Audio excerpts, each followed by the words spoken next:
Halo semuanya, Assalamualaikum warahmatullahi wabarakatuh. Perkenalkan, nama saya Tri Novianti, NIM C24170091. Di sini saya akan menjelaskan terkait pengenalan alat dan bahan praktikum. Yuk disimak videonya.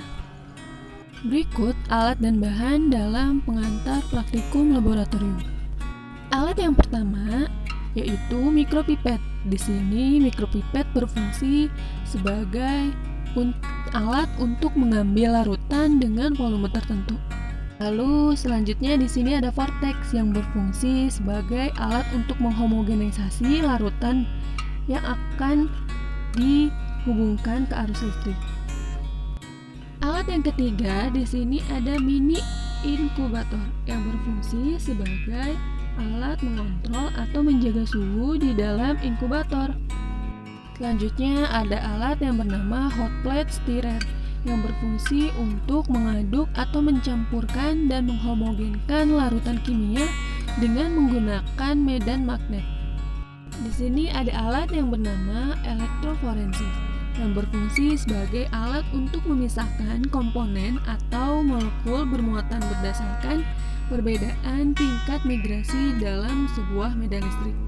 Di sini ada alat yang bernama VCR, berfungsi sebagai amplifikasi untuk gain. Selanjutnya ada alat yang bernama microcentrifuge yang berfungsi sebagai alat untuk mengendapkan atau memekatkan dan memisahkan larutan dengan densitas yang berbeda atau bisa disebut dengan supernatan. Selanjutnya alat ini bernama tip mikropipet yang berfungsi sebagai alat untuk memindahkan larutan atau cairan pada satu tempat ke tempat yang lain dengan volume yang digunakan itu biasanya di bawah 1 ml. Selanjutnya di sini ada spatula, alat yang digunakan untuk mengambil butiran padatan. Selanjutnya di sini ada gelas piala yang digunakan untuk menaruh larutan cair. Selanjutnya, alat ini bernama micropestol yang berfungsi sebagai alat untuk memastikan atau menghomogenisasi sampel jaringan agar lebih efisien untuk mempersingkat waktu pada saat lisis.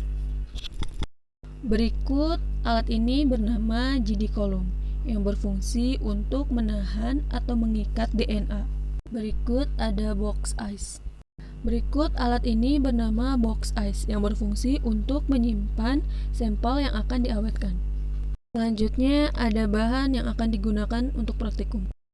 Berikut berfungsi sebagai penyangga karena memiliki kandungan triacetate EDTA. Berikut disebut sebagai loading day, digunakan untuk menambah densitas.